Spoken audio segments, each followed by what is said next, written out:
all these things probably go without saying, but as you can tell, that's the closest point to the planet, and all we really need to do to come back after all that energy it took to get into orbit and all of that stuff, and we're very far out now into space compared to what we used to. It's all very scary, and we've only got a tiny bit of fuel. But how do we get home? But we only just need this tiny little nudge just to bring that down just into the atmosphere, and it's gonna finish it off for us. So there's nothing to be too alarmed about.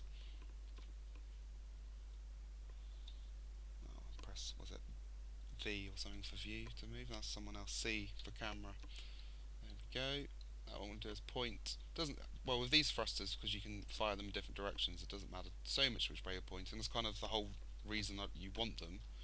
I've gone and pointed the way I want to point just to make it easy for anyone who hasn't played this game or doesn't fully understand it properly.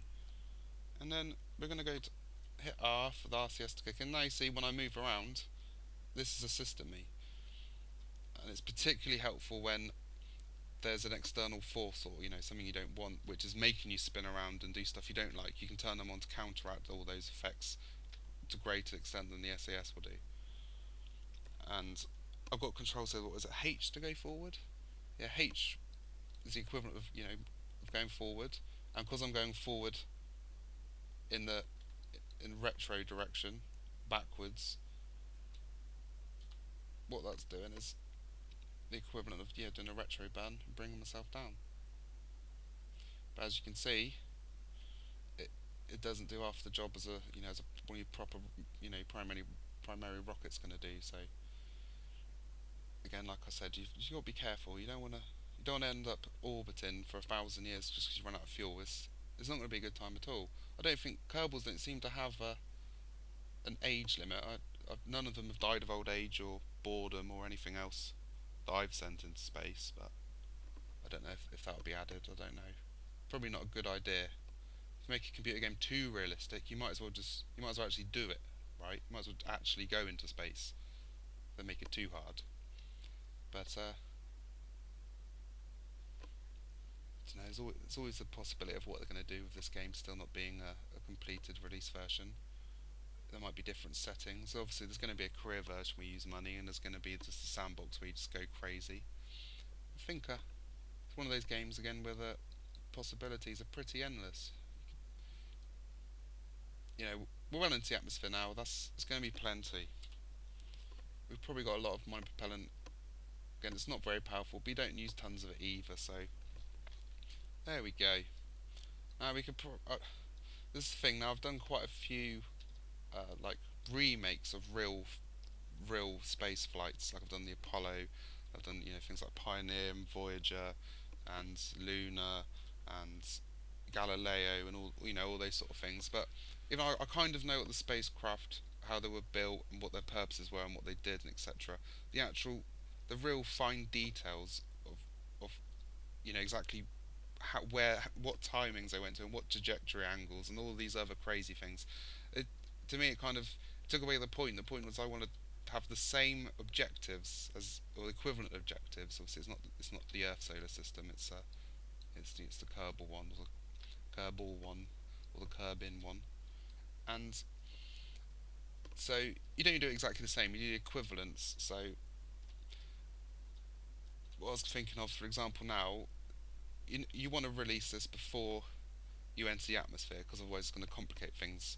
But I don't know whether like in real life, the minute they know, oh well, I'm on the trajectory and that's going to end up, do they just separate and be done with it, or do they wait to a certain time to do it? I'm not 100% sure, so don't take any of those as some sort of historical lesson because it's not. I haven't gone into that much detail when it comes to that. It's more of if you don't really know what things we had to go through to get the first thing to go to Mars, the first thing to go to Venus, or Eve and Juno and whatever being the equivalents. It's a few nice videos I've made just to give you the idea of what it kind of looked like, what the launch stages were like. They're not wildly made up; they're pretty similar. However, it started to go a bit wild. Like the Saturn V, the first stage only has 5 very large rocket engines, but I ended up putting 7 on just because it just made it a little bit easier for me to just do what I want it to do. So it's not perfect, but I'm pretty happy with the results. It's very close, and if you don't go over it with a fine toothpick like I tend to do after I've done things, it's it's gonna be fine. Okay, it's gonna be absolutely fine. Now I'm gonna speed up because it is gonna take a little bit longer than I was really anticipating. But like I said, you know what? You wanna release before you end up in the atmosphere and having dragon things and throwing you about. So I'm just gonna do it now. Just gonna do it now. I'm confident that's more than plenty low enough. Because if the atmosphere kind of comes to here, this whole vroom going all the way through, going through the atmosphere all the way through, and there's far too much drag for you to maintain this orbit. So here we go. We're gonna release. It's nice to point all in the right direction that you want it to end up be after you've end up be.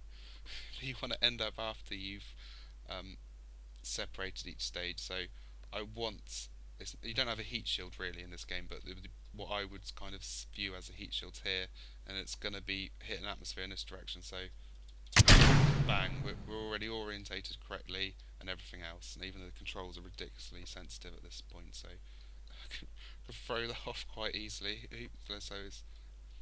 So the things I do kind of, as far as this game's concerned, are pointless. But in real life, that's what I would attempt to do. So why not?